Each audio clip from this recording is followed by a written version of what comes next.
So recently lang, I just uploaded a video regarding Mocha Mocha. I tried to apply it again because of your demand. And if you know naman na last 2 years ago, kasi Mocha Mocha loan up na talaga na-try ko, matagal na. Kasi nga, hindi ko gusto ang kanya customer service, yung mga harassment issues niya. And very loan siya kasi talaga siya that time. And nasettle ko yung account ko noon. And then, binalikan ko nga siya ngayon. And compare ko yung kanyang loan up ngayon sa before. Sabi niya, ang laki ng pinagbago kay Mocha Mocha. That's why I tried it again. And yun nga, nakita ko nga, na-found out ko nga, ang layo na ng pinagbago ni Mocha Mocha. Kami na rin nakapag-try talaga currently kay Mocha Mocha. So, I tried to activate, sumagano yung loan offer nila sa akin. But hindi pa ako nag-disburse dyan kasi I don't want to take a risk talaga. Kasi mahirap na. Mahirap na kasi FYI po, si Mocha Mocha na under po ni Copperstone Lending is revoke na po ito ni SEC or ni Security Exchange Commission or ni SEC po. So, last April 2024 of this year ha. So, nagbaba po ng memo si SEC po regarding Mocha Mocha or ni Copperstone Lending po. Na-revoke na nga daw po itong loan up na ito. Kinancel na po ang registration ni Mocha Mocha under ni Copperstone Lending sa SEC. So, chinay ko po si Copperstone Lending or si Mocha Mocha po sa CIC kung submitting entity siya. And then, I found out nandun siya.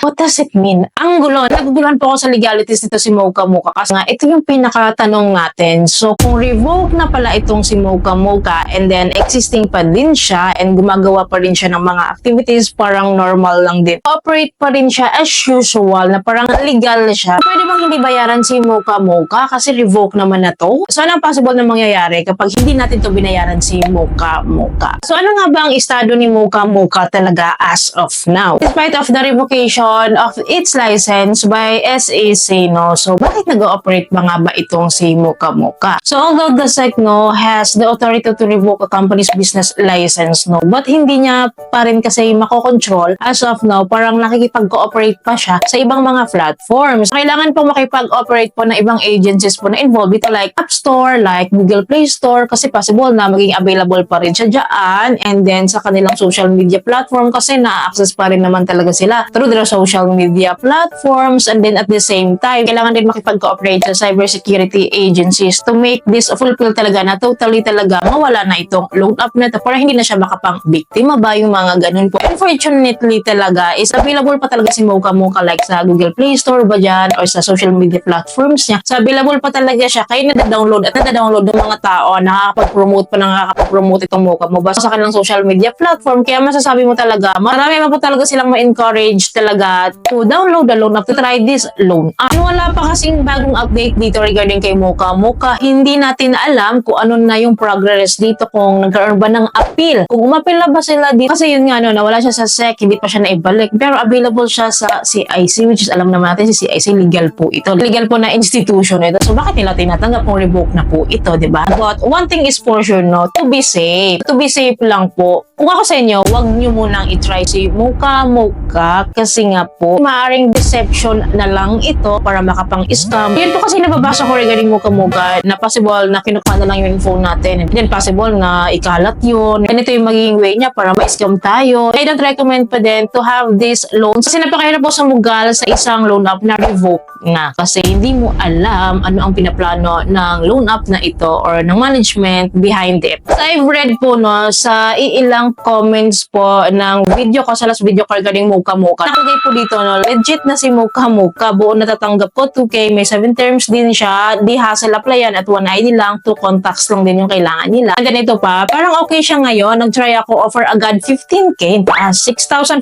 lang kinuha ko.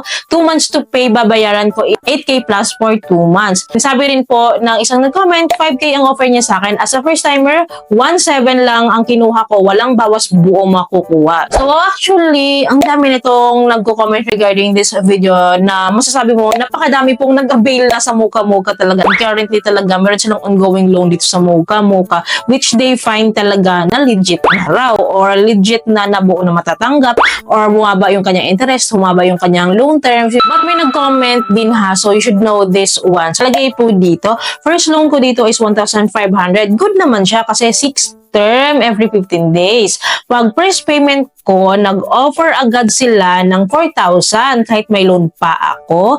Pero nung pag-avail ko sa 4,000, 4 terms pero naging 7 days na lang sila.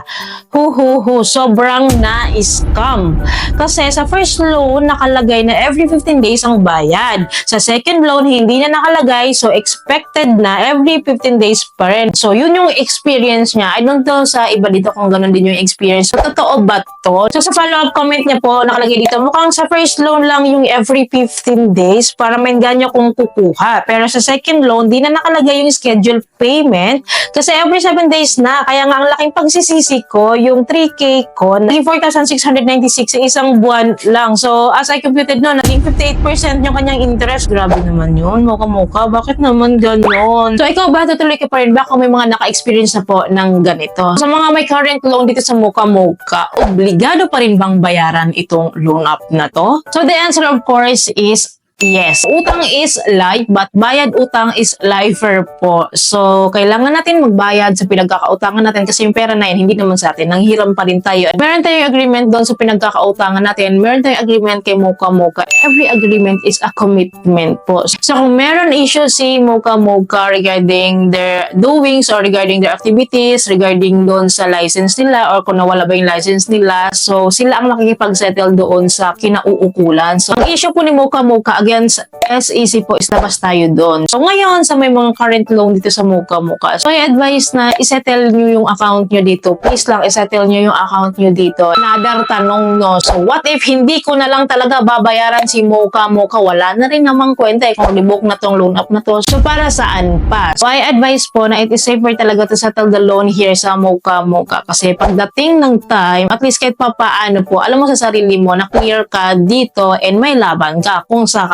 Kasi nga po, FYI ha, alam ko, alam nyo naman na to. Si Mocha Mocha, hawak niya yung info natin. So, possible, kung hindi ka magbayad ng utang, katakot-takot sa damakmak na text calls, harassments ba, ipapahiya ka, ipupost ka, and then kukontakin yung mga nasa phone book mo, ipapahiya ka sa mga trabaho mo, sa mga colleagues mo, sa mga friends mo, sa mga kakilala mo, kasi kung sino-sino ang tinatawagan ng Mocha Mocha, which is napaka-depressing kung mangyari yun. And one more thing pa, no, so sabi ko nga, hawak nila yung info natin. Alam nila yung detalye natin. Nag-submit tayo ng ID, ng information, ng address natin. So, possible, ikakalat or isasell nila yung mga details natin sa iba't ibang platform. So, gamitin nila yon pang scam kasi nandun yung identity natin, nandun yung info natin sa kanila. So, possible yon. Kaya nga po, it is safer po talaga to settle your loan account here. Huwag nyo antayin na worse pa yung mangyayari kasi nakikipagtigasan tayo sa kanila. So, mahirap kalaban yung mga ganito ang loan up na may history ng harassment. Again, beware na lang po dito. And again, I cannot recommend to use this app kasi nga po wala pa siya sa SEC. Revoke po itong app na ito. Though CIC submitting entity siya, hindi natin alam ano ang status ni Mocha Mocha talaga. Kaya mas-safe na talaga. Na magpaka-safe na lang din talaga tayo. Magmatsyag muna kayo dito kay Mocha Mocha kung paano ba talaga siya kumilos ngayon. So anyways, mag-update na lang ako sa inyo time to time regarding Mocha Mocha loan up, regarding sa changes ni Mocha Mocha. Ano ang bagong update dito kay Mocha Mocha? Kaya dapat po nakasubscribe kayo and click nyo yung bell button para lahat po ng videos ko is notified and updated po kayo. So, yun lamang po. I hope po may natutulong kayo sa video. I hope nakatulong tong video sa inyo. Kung nagustuhan niyo, please don't forget to like and share. Thank you po for watching this video. Bye!